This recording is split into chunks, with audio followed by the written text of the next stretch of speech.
Olá, olá, meus amigos da Verbo Jurídico, sejam todos muito bem-vindos a mais um encontro do Jurisprudência em Pauta. Estamos iniciando o nosso episódio de número 69, em que vamos comentar o informativo 1147 do Supremo Tribunal Federal.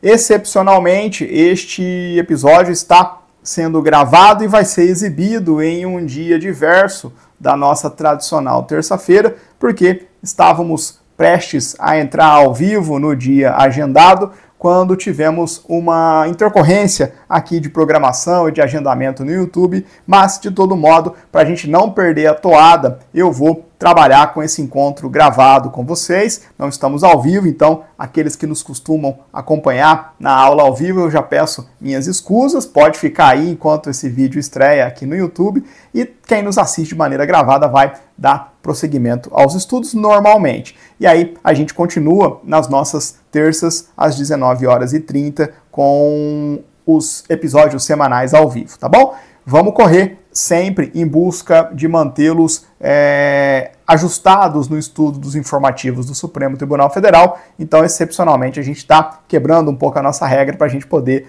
trabalhar com o informativo 1147 com vocês. Vamos lá, meus caros, direto para a tela cheia, para a gente começar a trabalhar com esse informativo. Eu quero, de saída, deixar os avisos paroquiais de sempre, né? Deixar as minhas redes sociais à disposição de vocês. O Instagram fica aí à disposição de todos. O grupo no Telegram também. Eu finalmente, hoje de manhã, consegui responder todas as dúvidas que estavam pendentes no meu Instagram. Tinha uma galerinha lá pacientemente aguardando as respostas. Creio que eu tenha atendido a todos com as respostas às perguntas de aulas e de temas que a gente enfrenta aqui no Jurisprudência em Pauta, colhendo os feedbacks de vocês, pegando notícia de questões de prova, vocês me ajudam bastante, mandam o print da prova, falam, professor, só acertei essa por conta da aula, ou professor, como é que é esse tema aqui do Supremo que eu não lembro de você ter explicado. É muito bacana essas interações que eu tenho com vocês, então, por favor, usem do canal ali no Instagram, no direct, pode me chamar por lá sem nenhuma vergonha. A interação com vocês também soma bastante às nossas aulas, inclusive às vezes eu uso perguntas de vocês para complementar o nosso material, os meus cursos regulares aqui pela Verbo. A interação com vocês é muito produtiva para mim também, tá bom? Vocês não atrapalham, vocês me ajudam também. Então vamos caminhar com o nosso episódio número 69, informativo 1147 do Supremo Tribunal Federal. Nós tivemos, meus caros, neste informativo, 4 julgamentos, essencialmente 3 ADIs e um tema de repercussão geral. A gente vai ver todos os julgados nesse estudo do informativo 1147, mas, de novo, sempre fica o convite para vocês fazerem a leitura para e passo simultânea com os nossos comentários do informativo, tá bom? Eu sempre tento trazer o mais próximo possível a terminologia do informativo. Eu, claro, só não trago apenas o texto do informativo. Eu vou lá ler a ementa, leio inteiro o teor do julgado, pinço questões que foram debatidas no julgado, especialmente de ordem processual, que não estão indo para os informativos. Isso é uma mudança no perfil dos informativos do Supremo. O Supremo, muitas vezes no informativo, trazia discussões de ordem processual. Hoje está sendo muito difícil a gente encontrar discussões de ordem processual, legitimidade, cabimento, perda de objeto. Essas discussões não têm aparecido nos informativos, mas elas continuam caindo em prova. E as fontes continuam as mesmas, são as preliminares dessas ações que tramitam no Supremo. Aí eu leio e trago para vocês, inclusive em um dos julgados de hoje eu vou fazer uma sinalização de uma preliminar bem interessante em uma ADI, salvo engano, é o julgado de número 3 com vocês. Vamos começar a trabalhar então, pessoal. ADI 6557, um julgado importante para direito constitucional, um julgado importante para direito administrativo, um tema que eu estou cansado de ver em prova. A gente vai estudar aqui, meus amigos, Tribunal de Contas. Tribunal de Contas. E aí, no julgado subsequente, a gente vai ver algo sobre o Ministério Público de Contas. 2 baitas temas para todas as provas, mas Tribunal de Contas cai em tudo. Nunca vi uma fissura por um tema como a gente tem em Tribunal de Contas. Vamos começar revisando algumas premissas com vocês relativamente ao Tribunal de Contas, sua posição constitucional, a compreensão da autonomia do Tribunal de Contas, enfim, diversos temas importantes para vocês. Já exploramos aqui no Jurisprudência em Pauta, vez ou outra, Tribunal de Contas. É mais uma oportunidade de eu enfatizar com vocês estruturalmente esse conteúdo que cai em constitucional, cai em administrativo, dependendo do concurso DMP, cai em uma disciplina própria de controle da administração pública, probidade na administração pública, que para MP é muito importante, enfim, tem que estudar o Tribunal de Contas. Meus amigos, quando a gente abre a Constituição Federal e vai em busca do regramento da Constituição Federal sobre o Tribunal de Contas, a gente identifica que o Tribunal de Contas foi alocado, foi colocado dentro do capítulo relativo ao Poder Legislativo no título pertinente à organização dos poderes. A própria dicção, o texto constitucional, apresenta o Tribunal de Contas como um órgão auxiliar do Poder Legislativo. Qual que é a ideia desse desenho constitucional que eu já antecipo para vocês? É um desenho que funciona como ponto de partida, não é o ponto de chegada. A gente vai ter que agregar algumas coisas à literalidade da Constituição. Mas volta, qual é a razão de ser dessa escolha topográfica do Constituinte em posicionar o Tribunal de Contas como órgão auxiliar do Poder Legislativo? Veja que, no Brasil, o Poder Legislativo tem duas funções precípuas. A primeira, você já conhece, é legislar, função legiferante, legislativa, produzir atos normativos gerais, impessoais e abstratos. Porém, ao lado dessa função precípua, é também função típica do Legislativo no direito brasileiro exercitar a função de controle, em particular a função de controle externo dos demais poderes e instituições constitucionalmente autônomas. E essa função de controle por parte do Legislativo exige ou se volta a diversos aspectos muito técnicos da realidade do Estado brasileiro. É um controle de ordem orçamentária, financeira, contábil, patrimonial, enfim, são várias as dimensões do controle. E por conta dessa tecnicidade esperada para o exercício dessa função de controle, a Constituição Federal previu que o Poder Legislativo vai contar com o auxílio desse órgão que é o Tribunal de Contas. Veja que muito do que o Tribunal de Contas faz, de fato, está conectado ao Poder Legislativo. Muitas das funções do Tribunal de Contas existem como um mecanismo de auxílio à atuação do Legislativo no exercício da função de controle. Quer ver o exemplo mais recorrente, mais importante de você levar para a prova desse papel auxiliar do Tribunal de Contas ao Legislativo? O Tribunal de Contas tem a competência constitucional de apreciar as contas anuais do presidente da República, lá na União, mas também no âmbito dos estados e dos municípios, apreciar as contas de governadores e prefeitos. E aí veja que o Tribunal de Contas faz é emitir um parecer prévio quanto a estas contas do chefe do Executivo. Por que o parecer prévio? Porque o órgão competente para julgar essas contas é o Poder Legislativo respectivo. Típico exemplo de Tribunal de Contas auxiliando o Legislativo no exercício de uma função ou de uma competência de controle externo. Agora vem o pulo do gato, a complementação, o ponto 2, que permite te dar uma compreensão um pouco mais refinada do estudo do Tribunal de Contas.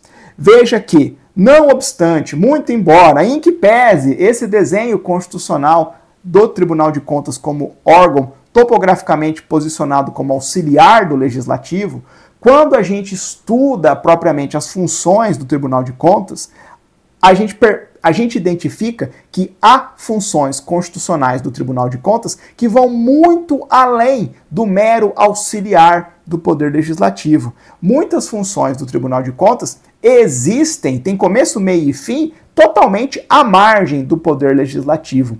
Vou dar um exemplo de uma função do Tribunal de Contas que não passa, que não envolve o Legislativo. Está lá previsto na Constituição também que os tribunais de contas devem apreciar a legalidade de atos de admissão de pessoal e de concessão de aposentadoria. E essa apreciação não envolve necessariamente o Legislativo.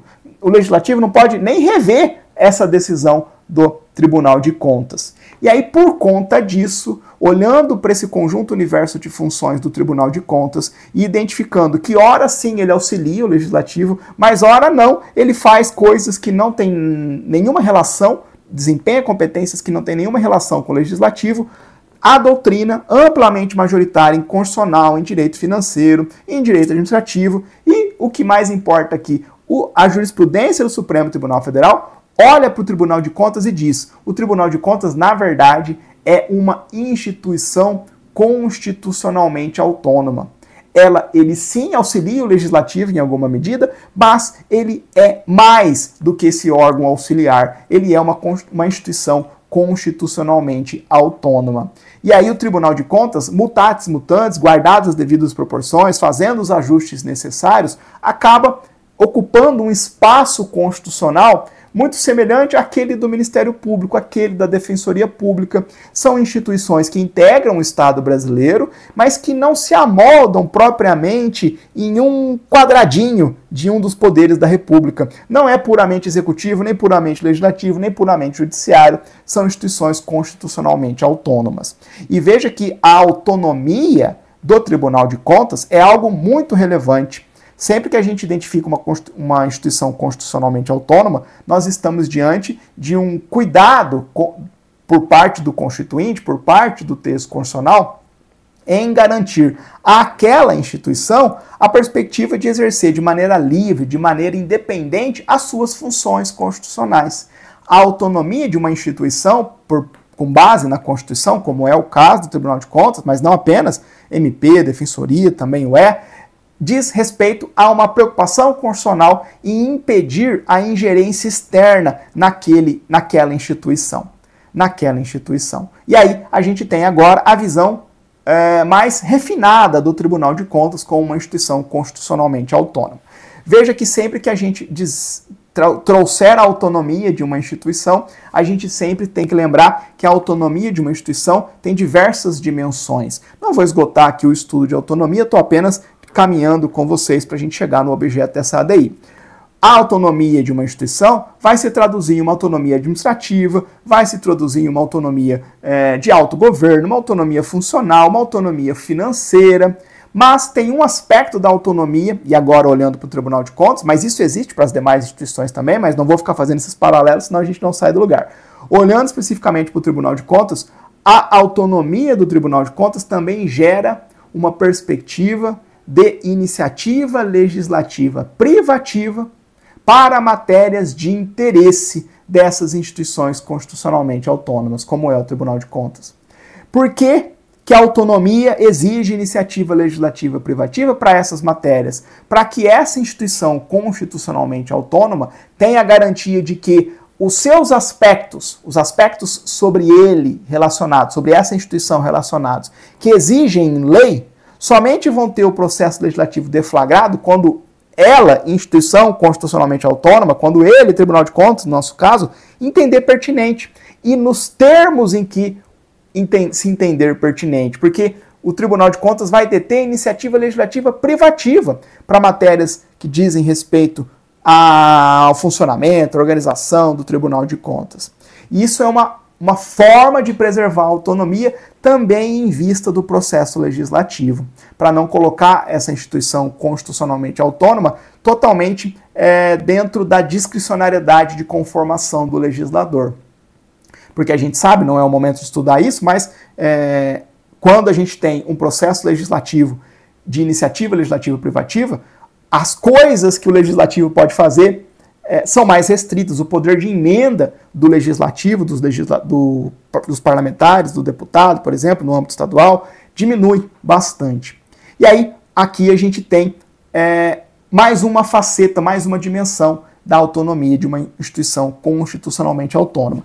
Tudo isso vale para o Tribunal de Contas. O Tribunal de Contas é uma instituição constitucionalmente autônoma, tem uma autonomia que se revela nessas mais diversas dimensões. Uma dessas dimensões é a iniciativa legislativa privativa.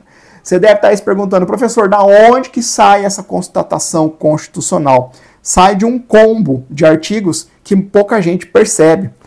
O artigo mãe sobre o Tribunal de Contas da União, e eu já vou te falar o porquê que a gente vai usar ele aqui, é o artigo 73. Olha lá o que diz o artigo 73. O Tribunal de Contas da União, integrado por 9 ministros, tem sede no DF, quadro próprio de pessoal e jurisdição em todo o território nacional. Exercendo, aqui que tal? Exercendo no que couber as atribuições previstas no artigo 96. E o artigo 96 diz respeito ao Poder Judiciário. é um artigo que traz competências privativas de tribunais. Especificamente lá no inciso 2º do artigo 96, diz lá, compete privativamente ao Supremo, aos tribunais superiores e aos tribunais de justiça propor ao Poder Legislativo respectivo, observado o disposto no artigo 169, uma série de projetos de lei. Veja que o Poder Judiciário é um poder da República, ele é independente, nessa independência ele tem mais do que uma mera autonomia, ele é independente, e essa independência se traduz também em uma iniciativa legislativa privativa para matérias do seu interesse do judiciário.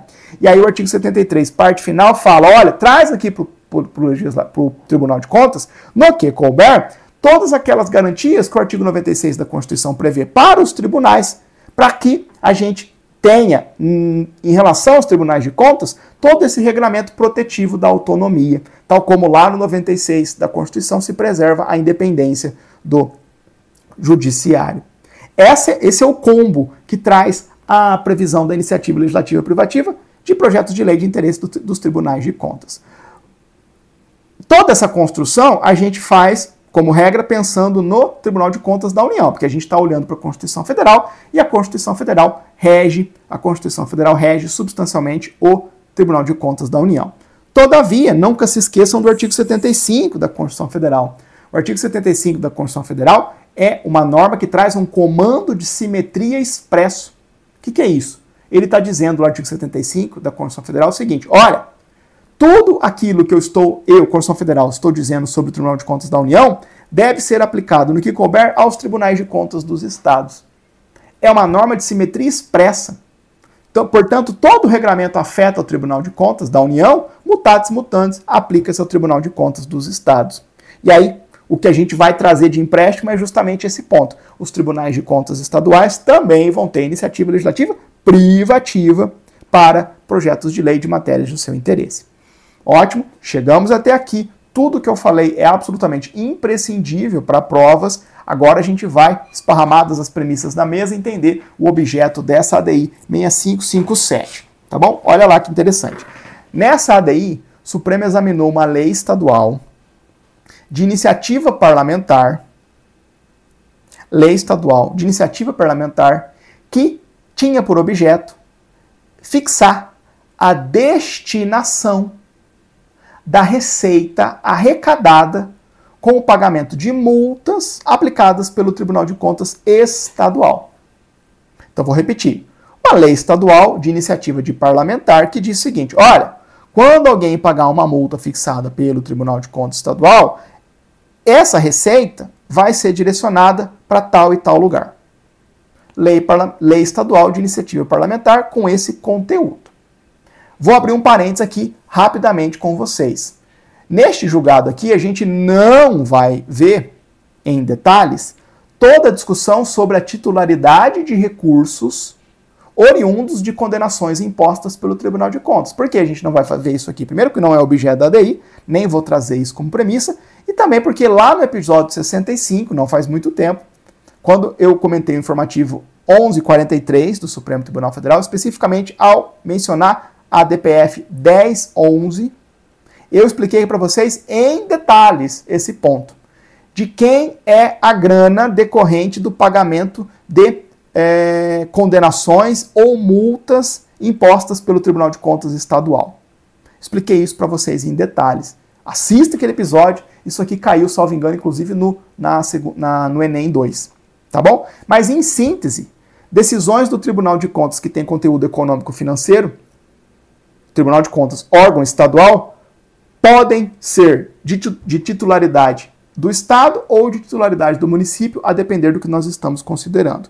Mas, em geral, multas simples fixadas pelo Tribunal de Contas por um gestor que deixou de observar um prazo, descumpriu uma norma financeira, uma norma contábil, essas multas simples, o Supremo entende que o destinatário dessas multas, do valor decorrente dessas multas, são os cofres estaduais. A titularidade é da Fazenda Pública do Estado, porque é a Fazenda Pública do Estado que mantém o Tribunal de Contas. E aí, o que a lei estadual, no caso concreto, fez foi isso. Fala, olha, quando o Tribunal de Contas do nosso Estado fixar uma multa simples e o multado, né, o autuado, entre aspas, pagar a multa, esse recurso vai para tal lugar. Aí, o que se discutiu no Supremo Tribunal Federal nessa ADI? Discutiu-se se essa lei estadual de iniciativa parlamentar fere ou feriria ou não a regra de iniciativa legislativa privativa dos tribunais de contas. Será que há um vício de iniciativa nesse caso? Será que essa lei, tendo esse conteúdo, que em alguma medida está relacionado sim ao Tribunal de Contas, será que esse é um conteúdo alcançado pela regra da iniciativa legislativa privativa do Tribunal de Contas? E esse é um julgado importante, porque ele nos permite esclarecer justamente qual é o alcance dessa iniciativa legislativa privativa dos tribunais de contas. Vamos ver a decisão do Supremo? Vejam só, para o Supremo Tribunal Federal, essa lei estadual é constitucional, ou seja, não houve vício de iniciativa legislativa privativa. A Corte começa o seu julgado recordando aquele entendimento que eu mencionei para vocês sobre a titularidade de receitas decorrentes de condenações dos tribunais de contas. Eu não vou ler, não vou retomar esse ponto aqui. Eu vou ler, mas não vou retomar esse ponto para vocês, tá? Mas a premissa que eles falam, a premissa do Supremo é retomar esse entendimento só para dizer, olha, de fato, às vezes o Tribunal de Contas Estadual vai fixar algumas multas lá que a titularidade é da Fazenda Pública. É só isso que ele quer retomar nesse início de conversa. Então, olha lá. Conforme a jurisprudência dessa Corte, as receitas públicas provenientes de multas aplicadas pelo Tribunal de Contas Estaduais pertencem ao tesouro do ente público beneficiado pela decisão de imputação ou mantenedor da respectiva Corte de Contas. Destarte, olha lá, a multa pode pertencer ou ao ente público beneficiado, que pode ser o município ou o Estado, ou ao ente mantenedor da Corte de Contas, que é sempre o Estado membro, que é o Tribunal de Contas Estadual. Destarte, os valores pertencem aos estados e aos municípios a depender da modalidade de responsabilidade financeira imposta ou penalizada da necessidade de recomposição patrimonial do ente público prejudicado. Disse que não ia revisar esse ponto com vocês, não vou, assista lá o episódio 65, tá bom? Em síntese, condenações de conteúdo econômico financeiro do Tribunal de Contas podem ir, uma vez pagas, ou ao cofre do Estado ou ao cofre dos municípios, vai depender do quê? O que importa é saber que tem um pedaço de condenações que vão para os cofres dos Estados membros. Beleza? Aí, o texto informativo aqui não ficou bom, mas eu vou avançar com vocês na leitura e depois vou sinalizar a raça da Corte. Aí ele diz lá, na espécie, com a redação originária da Lei Tal do Estado do Mato Grosso, as receitas decorrentes de aplicação de multas impostas pelo Tribunal de Contas Estadual eram destinadas ao Fundo de Reaparelhamento e Modernização do Tribunal de Contas do Estado. Com a alteração lá de 2000, essas receitas passaram a ser destinadas a um outro fundo, ao Fundo Estadual de Saúde e ao Centro de Apoio e Suporte à Inclusão e Educação Especial. Aí já conclui, informativo não é bom, o texto desse informativo não ficou bom. Com base nesses entendimentos, o plenário por unanimidade julgou improcedente a ação para assentar a constitucionalidade da Lei Tal do Estado do Mato Grosso. O informativo não ficou bom, a aula eu espero que fique. Veja, o Supremo disse, a lei estadual é constitucional. A lei estadual, quando diz o seguinte, olha, sabe essas multas do Tribunal de Contas Estadual, que antes era para o Fundo de Reaparelhamento e Modernização do Tribunal de Contas, então esses recursos agora vão para esse Fundo Estadual de Saúde, Centro de Apoio, Suporte, Inclusão e Educação Especial. O legislador estadual, num projeto de lei de iniciativa parlamentar, mudou a destinação desses recursos. O Supremo disse, isso pode, isso é constitucional. Por quê? Por quê? Porque não viola a iniciativa legislativa do Tribunal de Contas. E por que não? Por conta da interpretação que o Supremo dá a essa regra de iniciativa. O Supremo entende o seguinte, esse é o ponto central. A iniciativa legislativa do Tribunal de Contas, a iniciativa legislativa privativa conferida ao Tribunal de Contas, existe apenas sobre conteúdos de lei que podem influir do exercício da sua autonomia. Por isso que as premissas são importantes. A ordem é, eu vou conferir iniciativa legislativa privativa ao Tribunal de Contas para assuntos que, quando forem versados em lei, podem comprometer a autonomia. Então, a iniciativa legislativa privativa do Tribunal de Contas existe para projetos de lei referentes a matérias relativas à organização do Tribunal de Contas, à estrutura interna do Tribunal de Contas, a regras de funcionamento do Tribunal de Contas, ao modo pelo qual o Tribunal de Contas exerce os seus poderes de fiscalização. Agora veja, a destinação dos recursos das suas multas não muda em nada o funcionamento autônomo do Tribunal de Contas. Por quê? Porque as multas fixadas pelo Tribunal, o Tribunal de Contas continua tendo a mesma liberdade e autonomia para fixar a multa. Quando o devedor pagar, essa multa é do Tesouro Estadual, é da Fazenda Pública do Estado. Antes, por opção local, essas multas iam para um fundo que acabava revertendo a multa para o próprio reaparelhamento do Tribunal de Contas.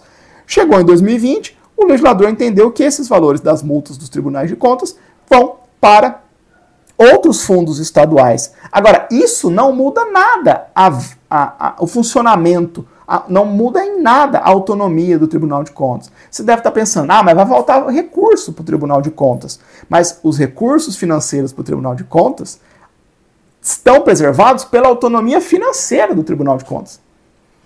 Vai ter que chegar recurso do cofre estadual para o Tribunal de Contas funcionar, independentemente desse fundo. Esse fundo era uma espécie de liberalidade que existia em favor do Tribunal de Contas. Agora, tiraram isso, mas o Tribunal de Contas vai continuar funcionando normal, com todas as suas competências, inclusive com recursos suficientes para funcionar e exercer todas as suas competências. Portanto, este conteúdo não é alcançado pela iniciativa legislativa privativa do Tribunal de Contas.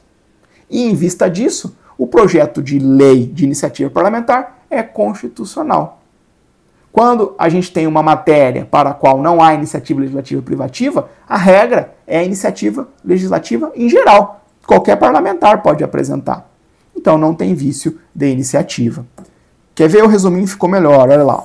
É constitucional por não versar sobre matéria relativa à organização, estrutura interna, funcionamento ou exercício do poder fiscalizatório pelos tribunais de contas, lei estadual de iniciativa parlamentar que altera a destinação da receita arrecadada com a cobrança de multas aplicadas pela Corte de Contas locais, claro, desde que recursos que são de titularidade da Fazenda Estadual. Tá claro o porquê disso, né? Dessa ressalva final, né? Óbvio que o legislador estadual não pode querer mudar a destinação daqueles conteúdos fixados pelo Tribunal de Contas que são de titularidade dos municípios. Óbvio, porque o recurso não é do Estado, o legislador estadual não pode versar sobre esses recursos.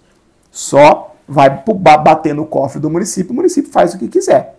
Então, a lei é constitucional na medida em que ela muda a destinação dos recursos que são do erário estadual, oriundos de condenações do Tribunal de Contas, nos casos em que essas condenações desaguam nos cofres dos estados. Se a condenação ou a multa for para desaguar no cofre do município, aí o legislador estadual não pode pôr a mão nisso por outros motivos, por preservação da autonomia dos municípios. O recurso não é dele. Agora, dentro dos recursos do erário estadual, da Fazenda Pública Estadual, nenhum problema, a autonomia do Tribunal de Contas Estadual está preservada na hipótese. Tranquilo? Um julgado aí para vocês. Fizemos um bom estudo sobre o Tribunal de Contas. Não deixem de assistir o informativo, o episódio 65, a DPF 1011. Já caiu, né? Não vai cair várias vezes em várias outras provas.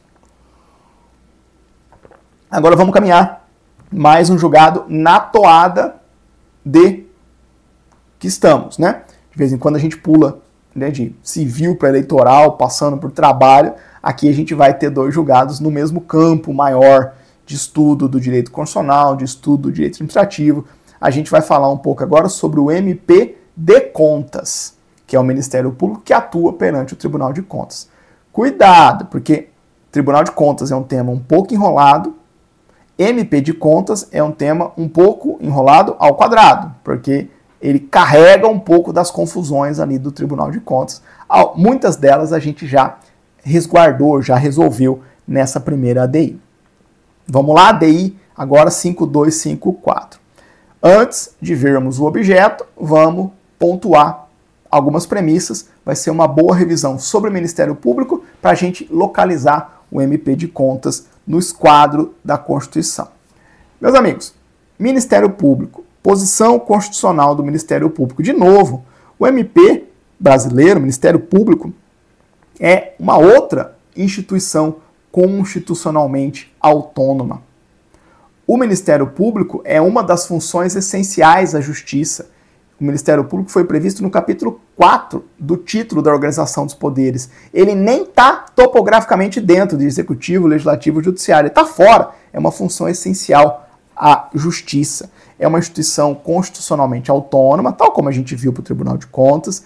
É uma instituição desvinculada dos poderes do Estado. É uma instituição que é revestida, portanto, de uma autonomia, de uma preocupação constitucional em que o Ministério Público consiga desempenhar as suas funções com independência, sem ingerência externa.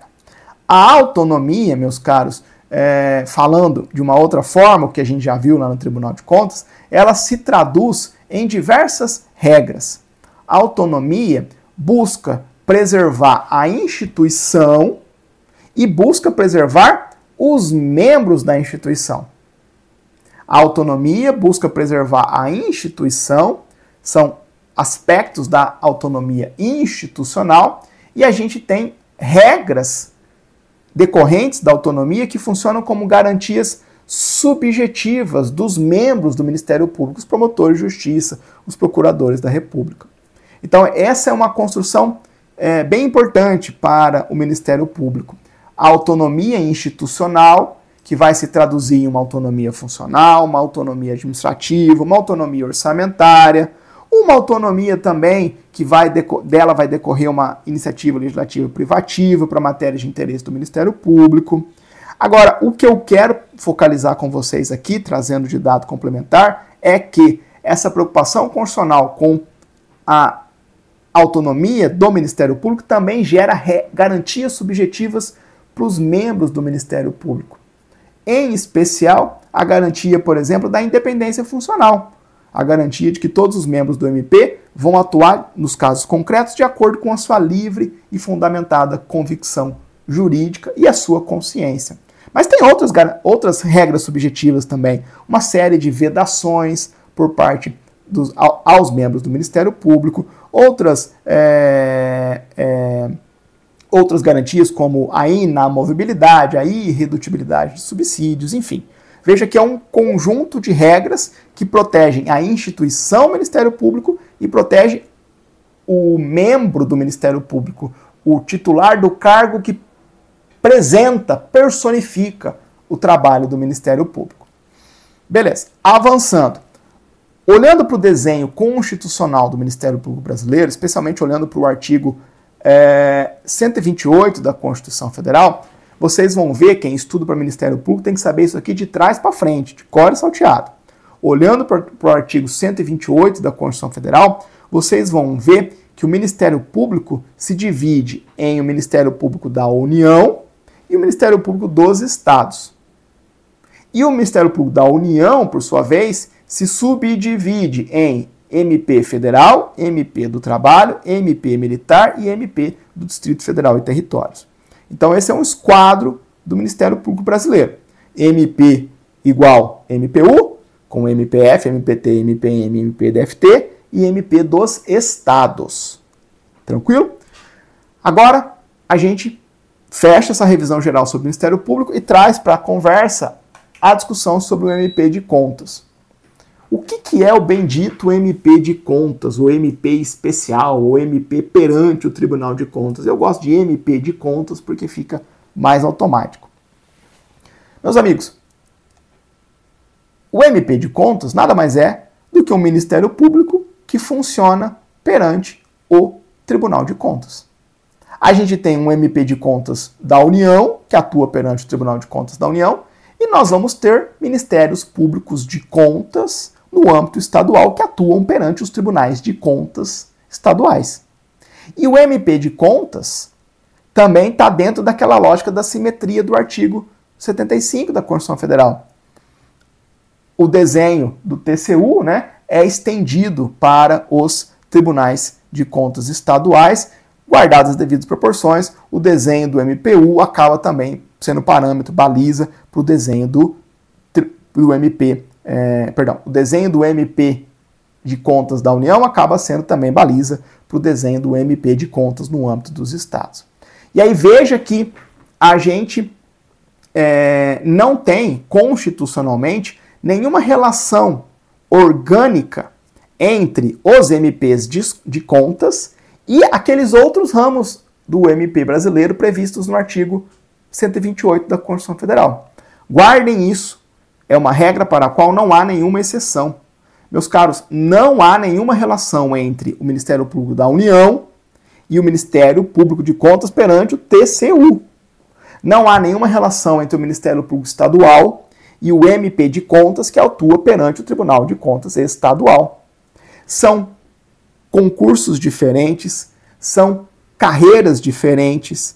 Em nenhum momento eu, promotor de justiça, membro do Ministério Público Estadual, vou poder fazer movimentações na carreira e ser um membro do Ministério Público perante o Tribunal de Contas Estadual. Não, eu vou ser promotor de justiça, na minha última promoção eu vou ser procurador de justiça e vou trabalhar, oficiar perante o Tribunal de Justiça do Estado, de Santa Catarina aqui. Agora, a gente não consegue pular para o braço do MP de Contas do Tribunal de Contas Estadual. E a galera de lá não consegue pular para cá. São instituições diferentes, não há nenhuma relação entre elas. São instituições distintas, são concursos próprios, não há nenhum aproveitamento de membros ou transições, transposições. Beleza? Professor, onde que há previsão constitucional sobre o MP de Contas? Há um único dispositivo sobre o MP de Contas que está no capítulo referente ao Ministério Público, por incrível que pareça, né? Já vi questão de prova oral perguntando para candidato. Candidato, há previsão constitucional sobre o Tribunal de Contas, sobre o MP de Contas? Sim. Onde? No tópico relativo ao MP da Constituição Federal ou no tópico relativo ao Tribunal de Contas? Na prova oral que eu assisti, o candidato errou. Ele falou que estava na parte do Tribunal de Contas. E não está. Está na parte de Ministério Público. Está lá no artigo 130. Diz lá o 130 da Constituição Federal. Aos membros do MP junto ao Tribunal de Contas, aplicam-se as disposições dessa seção. Que seção? A seção relativa ao Ministério Público, pertinentes a direitos, vedações e forma de investidura. Beleza. Revisamos, visão geral sobre o MP, sua autonomia institucional, as garantias subjetivas dos seus membros. Vimos a estrutura do MP brasileiro e vimos que o MP de Contas é algo que a gente ainda não sabe onde que nós vamos enfiar ele. Ele tem o artigo 130, mas ele não tem vinculação com o MPU, com o MP dos Estados. E aí? Ele não está listado no 128 da Constituição Federal, não é MPU, MPS, MP dos Estados e MP de Contas. Não, não está lá. É o MPU e MP dos Estados. O que a gente faz com o Tribunal de Contas? Perdão, o que a gente faz com o MP de Contas? Aqui, nessa DI 5254, a gente vai poder revisar um entendimento praticamente pacífico no Supremo Tribunal Federal sobre qual é a natureza jurídica do MP de Contas. Vou apresentar o objeto dessa DI para vocês e a gente vai seguir. Nessa ADI 5254, a gente tem um julgado agora, de 2024, mas em que o Supremo vai reforçar justamente a sua visão sobre a posição constitucional do MP de Contas.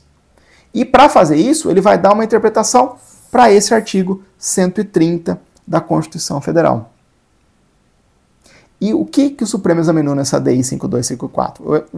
O Supremo examinou uma lei estadual que decidiu conferir autonomia administrativa e orçamentária justamente ao MP perante o Tribunal de Contas Estadual. Bom, se a Constituição Federal não fez, o legislador estadual decidiu, olha, eu vou aqui pegar o meu MP que atua perante o meu Tribunal de Contas no Estado e vou conferir a ele autonomia administrativa e orçamentária. Veja que isso não está no 130, né? O 130 da Constituição Federal diz aos membros do Ministério Público junto aos Tribunais de Contas aplicam-se disposições dessa seção pertinentes a direitos, vedações e formas de investidura. Aí vem a pergunta, será que essa lei estadual é ou não constitucional? Será que é possível se conferir autonomia administrativa e orçamentária ao MP perante o Tribunal de Contas Estadual? E aí, pessoal, o Supremo entendeu que essa lei estadual é inconstitucional. Lei estadual inconstitucional. Isso aqui vai cair na sua prova. E o Supremo, agora em 2024, está só reiterando a sua jurisprudência nessa matéria. Diferentemente da ADI anterior, cujo texto do informativo era péssimo, o texto desse informativo é ótimo, é muito didático. Vou ler com vocês e recapitular as principais ideias. Olha lá. O Supremo já começa dizendo para o que veio.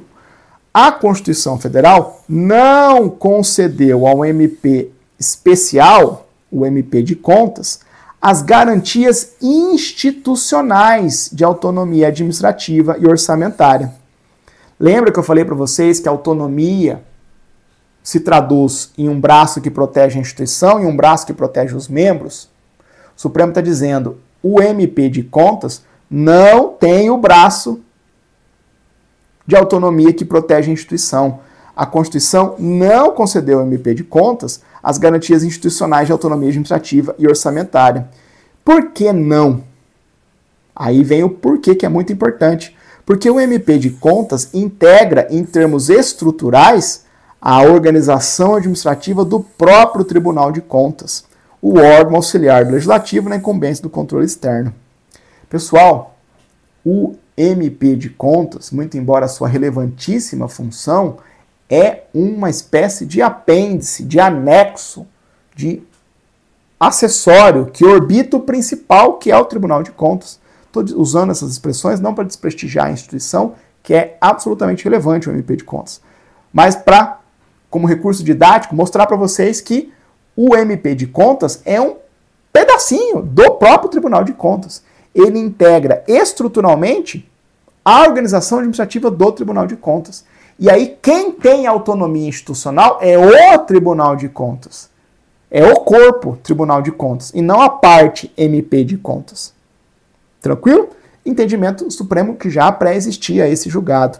Nesse contexto, à luz do princípio da simetria, se esse é o raciocínio, olha lá, as normas relativas à organização, composição e fiscalização do TCU devem ser observadas no desenho institucional dos demais tribunais de contas dos estados e DF, bem como dos tribunais de contas dos municípios. Então, não dá para, no âmbito estadual, querer conferir autonomia institucional ao MP de Contas que atua perante o Tribunal de Contas Estadual. Por quê? Porque no âmbito da União, o MP de Contas que atua perante o TCU não tem autonomia, ele é pedacinho do TCU. Quem tem autonomia é o TCU.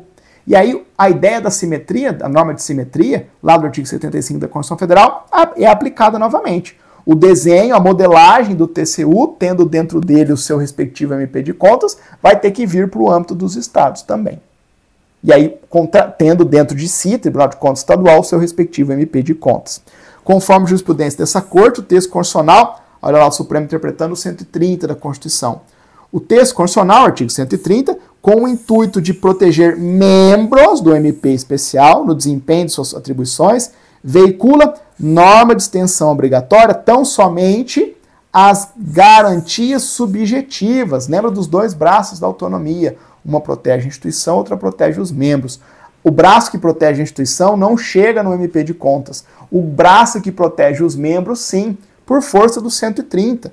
As cláusulas de garantias subjetivas que a Constituição previu para os membros do MP para valer, para o MP previsto no 128 da Constituição Federal, os membros do MPU, os membros do MP dos estados, as garantias dos membros dos MPs constitucionalmente definidos acabaram sendo projetadas também como garantias dos membros dos MPs de contas. Que se referem, quais são essas garantias, né? Vitaliciedade, inamovibilidade, irredutibilidade, independência funcional, e não é só coisa boa, tem também vedações também, né? E forma de investidura na carreira, concurso público e tudo mais. Então, esse é o alcance do 130 da Constituição Federal. É pegar as garantias subjetivas dos membros do Ministério Público Brasileiro, os membros do MP tradicional, previstos ali no 128 da Constituição Federal, e estender para os membros do Tribunal de Contas, para os membros do MP perante os tribunais de contas. Todas as demais prerrogativas de ordem objetivo institucional dispensadas ao MP comum, à instituição, Ministério Público, aqueles lá do 128, como autonomia administrativa, financeira e orçamentária, são inaplicáveis ao parquê que atua perante o Tribunal de Contas. Fechado? E aí vem por outro lado, a fim de que os membros do MP de Contas possam exercer suas funções de modo independente, o respectivo Tribunal de Contas deve garantir todos os recursos necessários, entre eles os recursos humanos e financeiros. Ademais, qualquer medida arbitrária por parte do presidente do Tribunal de Contas que comprometa a independência funcional do respectivo órgão ministerial deve ser invalidada por desvio de finalidade e ensejará sua responsabilização administrativa e criminal. O que o Supremo está dizendo aqui para arrematar? Está dizendo o seguinte: o fato de não haver autonomia orçamentária, financeira para o MP perante o Tribunal de Contas, já que ele é pedacinho do Tribunal de Contas, não significa que o MP de Contas está totalmente desguarnecido. O Tribunal de Contas, que abraça o MP de Contas, precisa garantir recursos para que o MP de Contas desempenhe as suas funções. Porque, funcionalmente, o MP de Contas tem autonomia funcional. O presidente do Tribunal de Contas não pode passar a mão no telefone, ligar lá para um membro do MP de Contas, um procurador de contas, e falar: ô, MP de Contas, faz um parecer assim, assim, assim, naquele processo ali que eu estou pedindo, tá bom? Para que eu vou julgar aqui, eu quero parecer desse jeito. Não pode. Não tem autonomia. A autonomia funcional do MP de Contas existe, porque os membros têm independência funcional. Então, não vai fazer? Então eu vou cortar teus funcionários. Vou cortar material do escritório. Não pode. Se o presidente o presidente do Tribunal de Contas tomar medidas arbitrárias, fizer esse tipo de expediente, ele tem a perspectiva de ser responsabilizado administrativa e criminalmente, além de ser um ato invalidado por desvio de finalidade. Então, é um apêndice, por assim dizer, né? É um braço do Tribunal de Contas, mas é um braço que tem que ser bem cuidado dentro do corpo como um todo. É um pedaço do corpo do Tribunal de Contas que precisa ter um espaço, precisa ter a sua autonomia preservada, precisa ter recursos, precisa ter meio de trabalhar para preservar o desempenho das suas funções relevantes. Fechado? MP de Contas sempre cai em prova. MP de Contas sempre cai em prova também por conta desse monte de particularidades, e aí fica um tema, né, pessoal, sobreposto. Você tem todas as complexidades do Tribunal de Contas, você tem todas as complexidades do Ministério Público, o desenho constitucional, as particularidades, todas aquelas discussões, e aí a gente tem o MP de Contas aqui no meio, né? Nessa sobreposição aqui, por isso que as bancas adoram esses temas.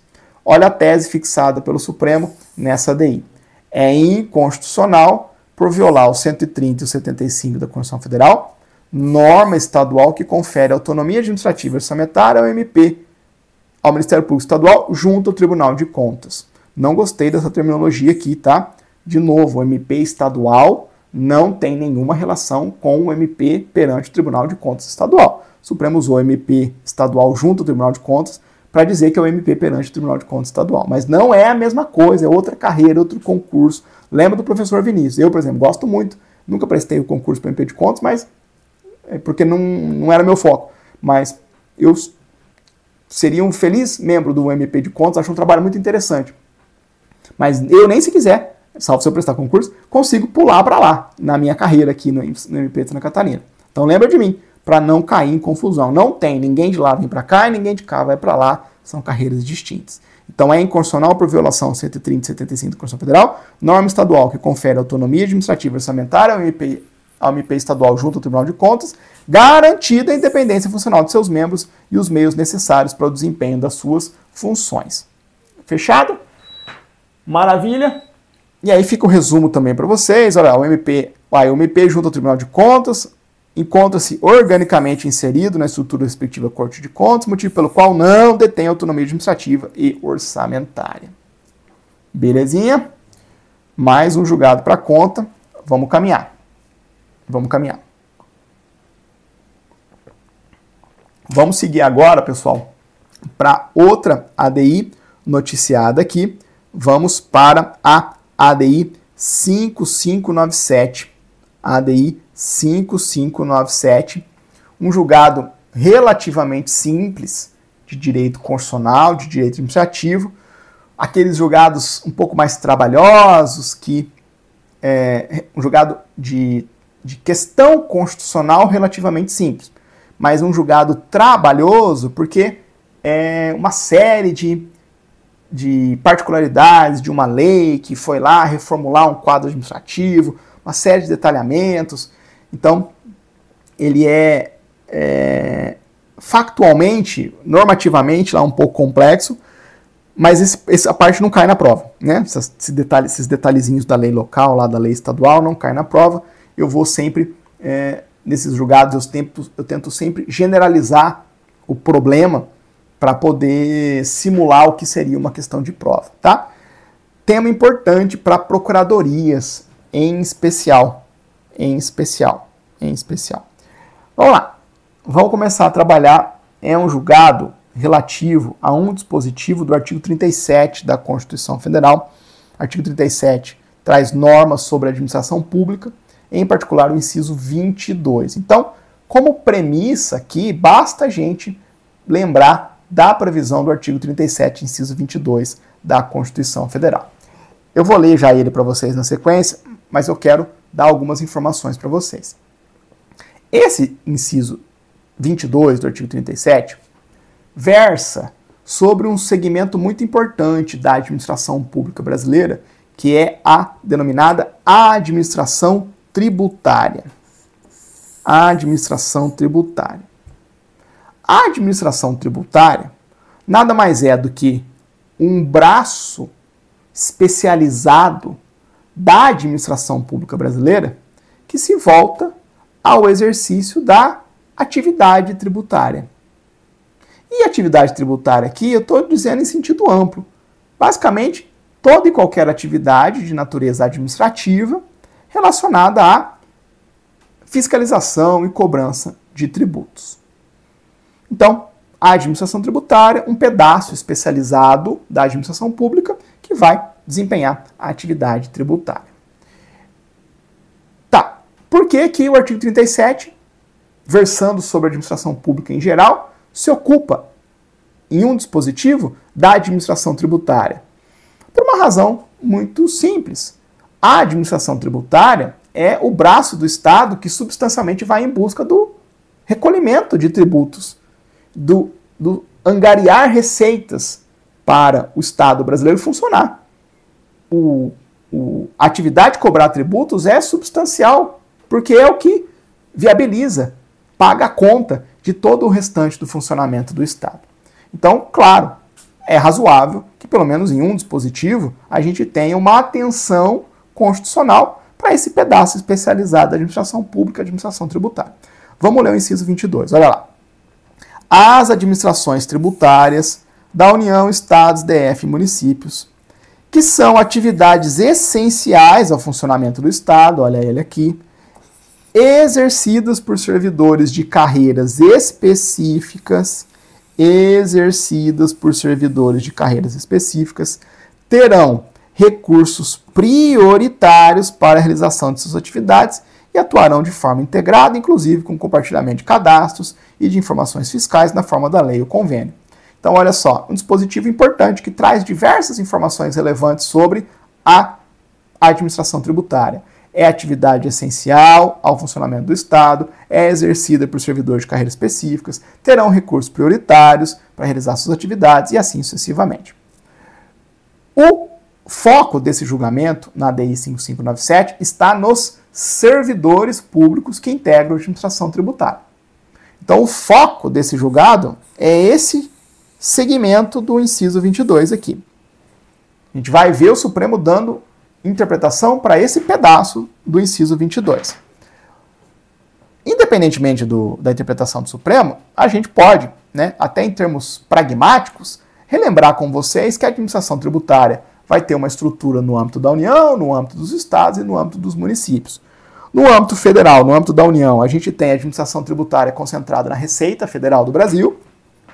No âmbito dos estados, a gente vai ter as famosas secretarias da Fazenda, o Cefaz, Secretaria da Fazenda, é o nome da pasta, o nome mais recorrente da pasta relativa à administração tributária no âmbito estadual e acaba sendo também no âmbito municipal. Vejam vocês que quando a gente olha para a previsão constitucional, a previsão constitucional nos dá apenas uma referência sobre os servidores públicos. A Constituição diz, pura e simplesmente, exercidas por servidores de carreiras específicas. Aí vem uma primeira pergunta. Que carreiras específicas é essa? A gente conhece, pelo menos eu sou filho de auditor fiscal, primo de auditor fiscal, a carreira mais conhecida é a de auditor fiscal, né? O cargo de ponta, por assim dizer, da administração tributária. Mas essa discussão sobre carreiras específicas vai aparecer aqui nessa ADI 5597. O que a gente teve nessa ADI 5597? Aqui começa a dar aquela embaralhada da legislação local que eu vou desatar para a gente poder generalizar a discussão. Nessa ADI 5597 nós temos uma lei estadual que versou sobre, dentre outros pontos, uma carreira dentro da administração tributária lá do Estado. Que carreira?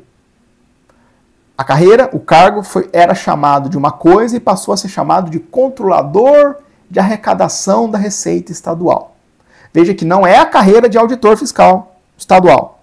É uma carreira em paralelo, dentro da Secretaria da Fazenda, dentro da administração tributária, de controlador de arrecadação de Receita Estadual. Todo cargo e carreira tem a descrição das suas funções. E lá na descrição das suas funções tinha, dentre outros termos, a expressão: olha, os titulares desses cargos vão se ocupar da gestão da arrecadação. Tudo isso, carreira e função, em paralelo ao tradicional cargo de auditor fiscal existente lá na Secretaria da Fazenda daquele estado. E aí, o que aconteceu? Ajuizaram uma ADI no Supremo. Quem ajuizou? Típico caso que acontece muito no serviço público brasileiro.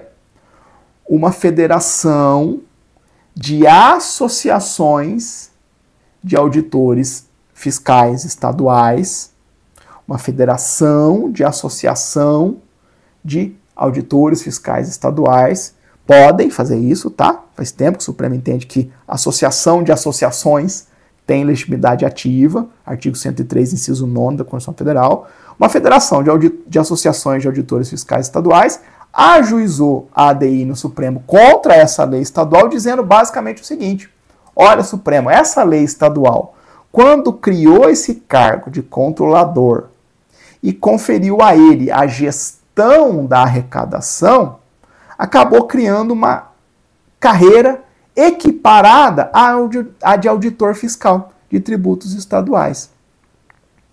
O legitimado ativo aqui, a bem da verdade, queria que o Supremo olhasse para esse artigo 37, inciso 22, e dele extraísse a previsão de que, a compreensão de que servidores de carreiras específicas apenas viabilizaria a carreira de auditor fiscal voltada a desempenhar atividade de administração tributária. Era esse o pleito. É um pleito institucional. Não estou criticando nem elogiando o trabalho lá da Federação das Associações, porque eles estão lá para isso, né? Esse tipo de ADI veicula pleitos institucionais de uma carreira do Estado, de uma classe. Então veja como que, muito embora muito conectada à realidade lá daquele estado, se não me engano era o Amazonas, a gente tem aqui algo super generalizável para uma prova, que é entender se quando a Constituição faz menção a servidores de carreiras específicas, a Constituição está atrelando o exercício da administração tributária apenas aos cargos de auditores fiscais, auditor da Receita Estadual, da Receita Federal, e os demais cargos seriam apenas de apoio, de suporte, sem pôr a mão na massa mesmo, sem fazer a administração tributária. Essa é a discussão que chegou no Supremo. Transmudada, né, focalizando essa construção lá desse cargo específico, nesse estado específico. Beleza. E aí?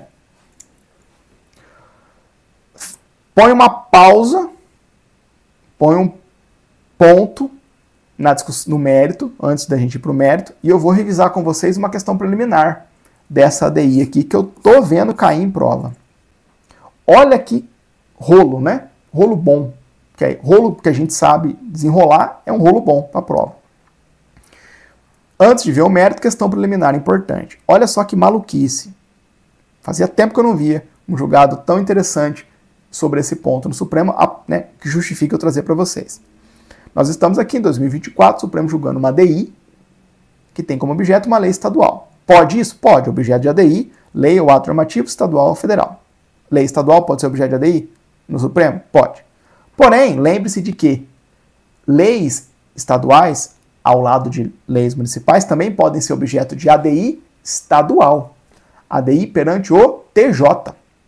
Pode isso? Pode. Artigo 125 da Constituição Federal, parágrafo 2º. E aí, olha só que interessante. Antes dessa ADI 5597, foi ajuizada uma ADI no TJ estadual, batendo nessa mesma lei. E pasmem vocês, no TJ, o entendimento foi o de que essa lei estadual era inconstitucional, por violar a previsão da Constituição estadual relativa ao princípio do concurso público. Lembra, eu já falei sobre isso aqui, né? Eu não consigo entrar tanto em detalhes, porque senão a gente vai fugir do objeto da preliminar aqui. Mas eu já disse para vocês que é muito comum nessas leis que fazem redesignação de cargos públicos, muda a qualificação, que dá aquela faxinada da administração pública, que haja discussões sobre violação ao princípio do concurso público, transposição de carreiras, de membros de uma carreira em outra. Já vimos isso várias vezes aqui no Jurisprudência em Pauta. De todo modo, essa discussão chegou no TJ e o TJ entendeu, o TJ entendeu que a lei estadual era inconstitucional. Que a lei estadual, na verdade, ela não criou um cargo, ela redesignou um cargo. E aí o TJ entendeu que teria havido uma espécie de transformação do cargo anteriormente examinado, e aí, enfim, o TJ entendeu que a lei estadual era inconstitucional. Aí olha só que coisa, né? Eu estou simplificando a discussão, tá, pessoal? Olha só que coisa, a gente tem o TJ com base num dispositivo da Constituição Estadual, que é o princípio do concurso público, que é norma de observância obrigatória da Constituição Federal na Constituição Estadual, reconhecendo a lei estadual como inconstitucional. E, em paralelo, ajuizar a ADI 5597 no Supremo Tribunal Federal. Preliminar, que bateu no Supremo, perda do objeto. Supremo, como é que você vai julgar uma ADI que tem como objeto uma lei que o TJ declarou inconstitucional? O Supremo diz, eu vou julgar sim. Como é que é? Eu vou julgar sim. Isso não é novidade na corte, tá, pessoal? É um tema hiper, mega, super difícil. Talvez o mais difícil em controle de constitucionalidade. O tema é tramitação simultânea de ações de controle concentrado de constitucionalidade no Supremo e no TJ. O que faz? Como é que a gente faz quando, considerando-se que uma lei estadual e uma lei municipal podem ser simultaneamente objeto de ações de controle concentrado abstrato, tanto no Supremo quanto no TJ, como é que a gente resolve esses casos quando a gente tem essas tramitações simultâneas ou tramitações que se sucedem, né? No caso aqui, ADI no TJ e depois ADI no Supremo. O Supremo tem dito basicamente o seguinte, vou simplificar em absoluto aqui, tá? Isso eu só consigo explicar com 1 hora de aula no curso. O Supremo diz o seguinte, se o Tribunal de Justiça estiver julgando, fazendo controle concentrado abstrato de constitucionalidade lá estadual, mas ele for aplicar comandos da Constituição Estadual, que são normas de reprodução obrigatória da Constituição Federal, como é o caso do princípio do concurso público, esse tipo de controle de constitucionalidade, quem tem que ter a última palavra sou eu, Supremo Tribunal Federal. O TJ diz que a lei estadual é inconstitucional porque viola o princípio do concurso público. Só que quem diz se algo viola ou não o princípio do concurso público sou eu, Supremo, porque é uma discussão de base na Constituição Federal. Então, o fato do TJ ter julgado o mérito da sua ADI estadual não impede eu, Supremo, de julgar o mérito da minha ADI aqui, perante o Supremo. E eu vou julgar. Tanto é que, em geral, o que o Supremo faz é o seguinte, quando tem a tramitação simultânea, o Supremo manda suspender a decisão do TJ. Suspende, para aí, pausa o processo, julga aqui no Supremo e vamos ver o que vira a primeira decisão do Supremo, porque dependendo do que o Supremo decidir aqui na ADI, vai ter repercussão lá no Estado. Só que às vezes, legitimados ativos provocam os órgãos em momentos diferentes. Alguém bate na porta do TJ antes, o TJ vai lá, julga, alguém bate na porta do Supremo no meio do caminho, o TJ já julgou, o Supremo está lá, o Supremo vai julgar a causa assim como de fato julgou. O Supremo julgou a causa. O Supremo considerou, o Supremo não acolheu a preliminar de perda do objeto, mesmo se tratando o objeto de uma lei que o TJ já havia tido como inconstitucional anteriormente. No caso concreto não deu tanto pano para manga, porque o TJ, quando julgou inconstitucional, ele projetou efeitos pro futuro. E aí, o Supremo vem no meio do caminho e julga a sua ADI. Então, a inconstitucionalidade reconhecida pelo TJ ainda não tinha se produzido seus efeitos, né? Efeitos pro futuro. Ó, a lei é inconstitucional, é nula. Nula desde a origem? Não. Nula para daqui tanto tempo. Salvo engano, o TJ falou 10 anos, é um negócio bem maluco lá. 10 anos. No meio do caminho, o Supremo vem e julga. Aí tudo bem, a lei estava lá produzindo efeitos ainda. Não é porque a lei parou de produzir efeitos, o Supremo está lá restaurando ela. Era o que iria acontecer se não tivesse havido modulação lá no TJ. Mas, de todo modo, o que eu quero que você saia com o registro é a de que, primeiro, que esse tema é difícil, tramitação simultânea de ações no Supremo e no TJ dá trabalho, tem 1 milhão de cenários possíveis, e não sou eu que faço isso, o próprio Supremo faz isso em votos de ministros. Olha, quando tramita em simultâneo, pode acontecer 7 coisas, literalmente, assim, 4 coisas, 5 coisas. E se acontecer isso, faz assim. Se acontecer assim outro, faz aquilo outro. Tem um monte de ADIs que fazem esse jogo de lógica, sabe? Estou trazendo aqui o desfecho do entendimento maior da corte quando há essa tramitação simultânea. Fecha esse hiper mega parênteses de uma preliminar trabalhosa, de um tema difícil, e volta para o mérito. O Supremo vai examinar o mérito da constitucionalidade ou não da lei estadual. E o Supremo entendeu que a lei é constitucional. A lei é constitucional. Primeiro, ele afastou a violação do princípio do concurso público. Não tem nada de errado aqui. Na verdade, é um ajuste ali daquele cargo que já existia, não está havendo transposição. O Supremo não concordou com a leitura do TJ lá. O Supremo foi examinar a discussão central lá da previsão do inciso 22 do artigo 37. E aí o Supremo primeiro entendeu que a administração tributária, aquela referência a que o artigo 37, inciso 22 faz menção, é algo maior do que as funções de cargo de auditor fiscal. A administração tributária é mais do que o cargo ou as funções típicas do cargo de auditor fiscal. Então, o Supremo disse, dentro da administração tributária, pode sim ter outros cargos que vão desempenhar atividades tributárias ao lado e além do cargo de auditor fiscal. Então, primeiro, na espécie não há se falar em equiparação das carreiras na Cefaz, na Secretaria de Fazenda do Amazonas. A expressa menção de administração tributária não sugere a ideia de que todos os servidores do órgão podem executar atos administrativos dela definidos como próprios e exclusivos do cargo de auditor fiscal de tributos estaduais. A própria legislação impugnada, em outros dispositivos, encarrega de descrever o conjunto de atribuições e responsabilidades dos cargos e das carreiras do respectivo órgão. Então, veja, a administração tributária existe, dentro dela vai ter, sim, a carreira de auditor fiscal, e sim, vai ter algumas coisas da administração tributária que são próprias e exclusivas do cargo de auditor fiscal de tributos estaduais. Agora, tem um monte de outras coisas que outros cargos, outras carreiras da administração tributária vão poder fazer. E aí segue o Supremo. Segue o Supremo. Além disso, quando a Constituição faz menção a carreiras específicas, ela não trata da carreira de auditor fiscal. A Constituição fala carreiras específicas, não fala carreira de auditor fiscal.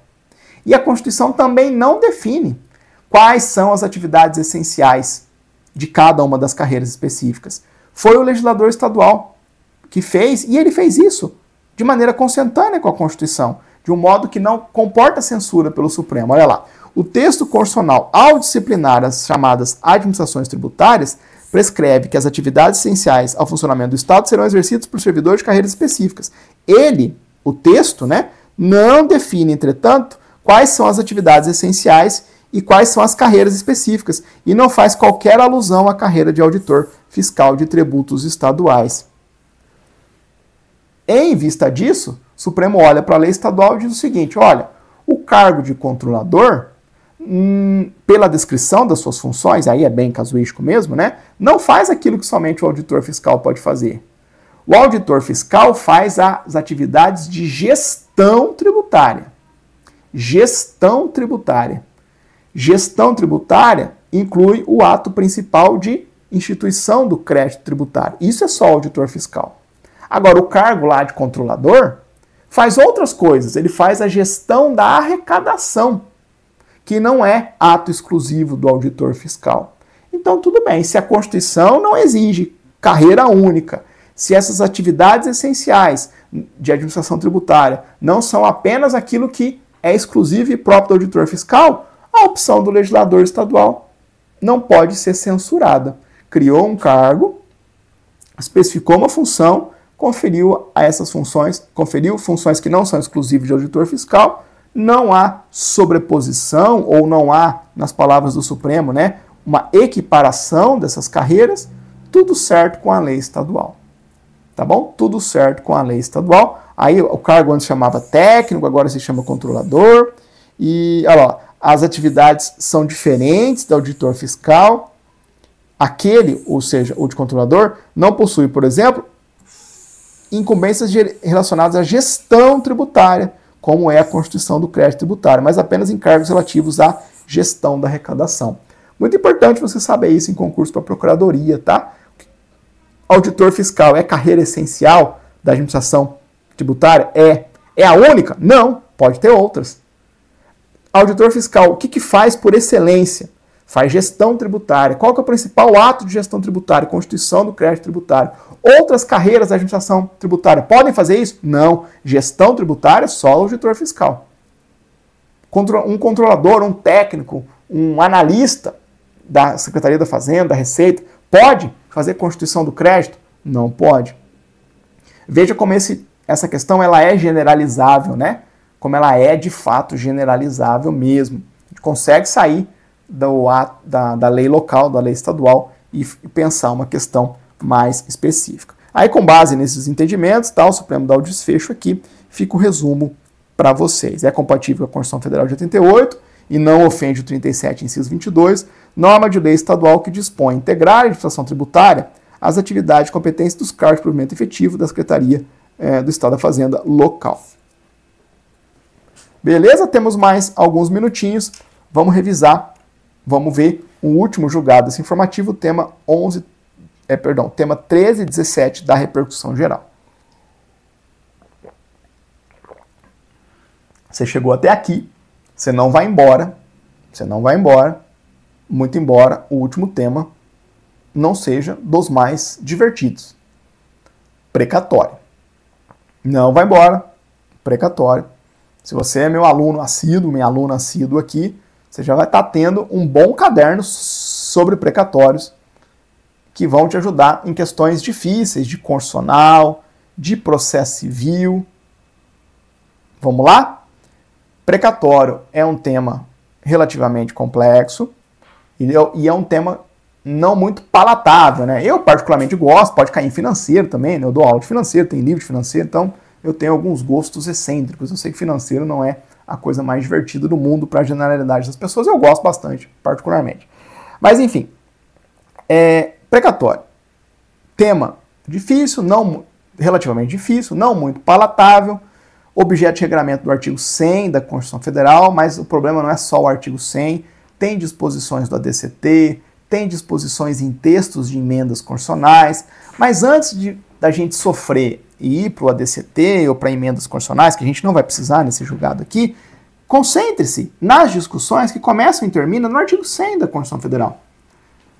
Na prova, pessoal, a gente faz o possível, né? A gente vive o real, não o ideal. O ideal, eu vou saber tudo sobre precatório. Não vai, ninguém sabe. Né? E precatório é uma matéria importante, pode cair em qualquer concurso, mas cai com força para a Procuradoria Estadual, Advocacia Pública, né? E para a magistratura cai também relativamente bem. Defensoria, MP e Delta cai bem pouco, Delta praticamente nada, Defensoria muito pouco, MP de vez em quando, mas magistratura e Advocacia Pública cai. Então, vamos aprender aquilo que está no 100, no artigo 100 da Constituição Federal, pelo menos. Depois que você dominar tudo isso, você vai estendendo seus estudos para o ADCT, para textos de emendas, regimes transitórios e tudo mais. Então, vamos lá. É um julgado relativamente simples, tá bom? E que a gente não precisa sair do artigo 100 da Constituição Federal. Lembrando rapidamente com vocês a lógica dos precatórios, né? O precatório é um mecanismo constitucional criado para ordenar o pagamento pelo Estado de uma despesa bem específica, que são as obrigações de pagar quantia certa, fixadas pelo Poder Judiciário em sentenças transitadas em julgados. Então, a gente tem toda uma forma do Estado pagar suas contas. O precatório, o mecanismo constitucional dos precatórios, foi criado para que o Estado pague um tipo de conta, um tipo de despesa específico. Que despesa? A despesa decorrente de uma sentença judicial transitada em julgado que fixa ao ente público a obrigação de pagar a quantia certa, devida pelo Estado para alguém. Por que foi criado esse mecanismo? Porque o orçamento desse ano foi construído no ano passado. O orçamento de 24, nós estamos executando o orçamento que foi debatido lá em 2023. Agora, imagina, se sai uma sentença fixando a obrigação de pagar a quantia agora, em 2024, e a gente manda, executivo, paga isso aqui, o orçamento vai virar uma grande bagunça, vai ficar muito instável. Então, o mecanismo dos precatórios serve para que a gente, grosso modo, vá compilando as sentenças, essas obrigações judicialmente definidas, e vamos dando notícia para o executivo abrir um pedacinho do orçamento para pagar os precatórios, mandar o crédito lá para o Tribunal de Justiça, e o Tribunal de Justiça ir pagando esses precatórios, basicamente, numa ordem cronológica de apresentação. Faz uma fila. Então, pensando nessas duas variáveis, a organização do orçamento e também o pagamento em ordem cronológica, porque imagina quantas vezes um Estado de São Paulo, por exemplo, é condenado por dia. Deve ter aí, sei lá, 10 sentenças contra o Estado de São Paulo, não sei, estou chutando aqui, por dia, em varas da Fazenda Pública. Imagina, quem que paga primeiro? Vamos ver que hora que o juiz jogou no sistema a sentença. Então, vai fazendo essas ordenações, essas filas, essa fila de pagamento de ordem cronológica. Isso vai sendo noticiado ao executivo, que vai abrindo esse crédito, e aí tem uma janela temporal para se comunicar o executivo, e aí o executivo tem um prazo para liberar esses recursos para o tribunal pagar na ordem cronológica. Então, o sistema constitucional de precatórios meio que põe a ordem na casa. Não é o ideal, mas é bem melhor do que se fosse sem ordenação nenhuma. Então, é esta a ideia geral do precatório. Claro, estou dando uma ideia bem sucinta para vocês. Qual que é o ponto que eu quero enfatizar com vocês aqui que diz respeito ao tema 13 e 17 da repercussão geral? As denominadas requisições de pequeno valor, ou RPVs. Requisições de pequeno valor. Aprende isso aqui agora. Meus amigos, as requisições de pequeno valor são uma espécie de exceção constitucional ao regime de precatórios. A ideia é a seguinte: vamos estipular um determinado valor máximo, de modo que todas as condenações contra o ente público que estejam abaixo desse valor máximo vão sair da fila dos precatórios e vão ser pagas de maneira imediata, por meio de requisições de pequeno valor. É uma forma de fazer o Estado pagar crédito miúdo, crédito menor. Às vezes fica lá, imagina, um precatório, precisa pagar 800 mil reais, 7 milhões de reais. Está lá esperando fazer caixa para pagar os 100 milhões de reais. E aí o próximo da fila é um crédito de 3 salários mínimos. Aí o coitado vai ficar esperando pagar o precatório de 7 milhões e o crédito dele de 3 salários mínimos está lá na mesma fila. Então, para viabilizar um tratamento diferenciado para dívidas pequenas, criou-se o RPV, artigo 100, parágrafo 3º. Olha lá. O disposto no caput, que é a regra-mãe dos precatórios, relativamente à expedição de precatórios, não se aplica aos pagamentos de obrigações definidas em lei como de pequeno valor, que as fazendas referidas devem fazer em virtude de sentença judicial transitada em julgado. Então, é criado um mecanismo, um sistema paralelo, os RPVs, as requisições de pequeno valor. Beleza? Ótimo. Primeira informação importante do artigo 100. Segunda informação importante do artigo 100, depois a gente vai cruzar as duas e ver o problema. Previsão do parágrafo 8º do artigo 100. Olha o que diz o parágrafo 8º. É vedada a expedição de precatórios complementares ou suplementares de valor pago, bem como o fracionamento, repartição ou quebra do valor da execução para fins de enquadramento da parcela total ao que dispõe o parágrafo 3º desse artigo. O que a Constituição quis vedar aqui? Quis vedar o fracionamento de precatório. Você acha que não haveria teses? Os advogados são criativos, e que bom que são. Tese dizendo o seguinte, olha, meu cliente aqui tem uma condenação que é maior que o RPV, mas vamos pegar essa condenação, vamos dividir ela e vamos tirar um RPV e o restante paga com precatório. Pelo menos meu cliente tem um valor agora, de pronto já. Claro que essa tese viria à tona. O parágrafo 8º diz, olha, não inventa moda. Não é possível fracionar, repartir, quebrar, tudo sinônimo. Não inventa moda com o valor total do teu precatório para tentar dele extrair um RPV e fugir da fila geral dos precatórios. Não pode. Não pode. Beleza. Duas disposições constitucionais, vem o problema constitucional objeto desse tema 1317 da repercussão geral. Problema bem simples, resposta bem tranquila também. Veja. Surgiu um problema constitucional relativo a execuções individuais de pequenos valores promovidas por substitutos processuais. Você deve estar aí falando, meu Deus do céu, estou vendo essa aula faz 1h e 22 minutos e o professor quer que eu entenda o problema decorrente de execuções individuais de pequeno valor promovidas por substitutos processuais. Misericórdia, né? Vamos entender a partir de exemplos. Só são expressões pomposas de processo civil, né? Porque processualista adora arrumar umas confusão. Estou brincando com os processualistas aí de plantão. Bem simples o problema, pessoal. Vamos imaginar que um sindicato de servidor público ajuiza uma ação coletiva para beneficiar os seus membros e ganha. O judiciário reconhece que os servidores públicos daquele cargo, daquele sindicato ali, têm direito a receber uma determinada quantia, um adicional X lá para os servidores públicos, que tem que ser paga pelo Estado, pela União, pelo município, enfim. Ação coletiva, ajuizada por um sindicato, substituto processual, que reconhece para todos os membros daquela categoria o direito a receber um valor X que não estava sendo pago. A ação coletiva, a sentença coletiva transita em julgado.